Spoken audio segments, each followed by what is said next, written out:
আসসালামু আলাইকুম ভিউয়ার্স, এভাবে বরবটির ভর্তা একবার করে দেখুন, অনায়াসে 2 প্লেট ভাত খেয়ে নিতে পারবেন। তো আমি প্রথমে কড়াইয়ে নিয়ে নিলাম কেটে রাখা বরবটি, তারপরে নিয়ে নিলাম আস্ত রসুন, পেঁয়াজ বড় বড় করে কাটা এবং কয়েকটা শুকনো মরিচ দিয়ে সামান্য পানি দিয়ে পানিটা শুকিয়ে গেলে নেড়ে চেড়ে ভেজে নেব। এখন এখানে সরিষার তেল দেব, তেল দিয়ে আবারও কিছুক্ষণ ভেজে নেব।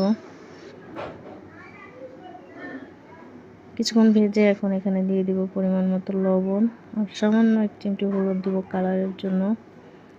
তো আবারও কিছুক্ষণ ভেজে নেব। ভাজা হয়ে গেলে এগুলো ঠান্ডা করে এখন আমি একটা মাছ নিয়েছি, এখানে মাছ দিলেও হবে না দিলেও হবে, তো আমার কাছে ভালো লাগে তাই দিয়েছি।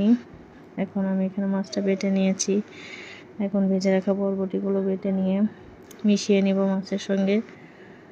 তো আবার একটু করে বেটে নেব, তো আমি 2 বার বেটে নিয়েছি। এখন এখানে একটু সরিষার তেল দিয়ে মেখে নেব ভর্তাটাকে। তো এখানে কেউ চাইলে ধনিয়া পাতা অ্যাড করতে পারেন, আমার ধনিয়া পাতা ছিল না তাই দেইনি। তো এভাবে একবার হলেও আপনারা বরবটি ভর্তা ট্রাই করে দেখবেন, খুবই টেস্টি হয়। আর আমার ভিডিওটা ভালো লাগলে লাইক, কমেন্ট এবং সাবস্ক্রাইব করবেন।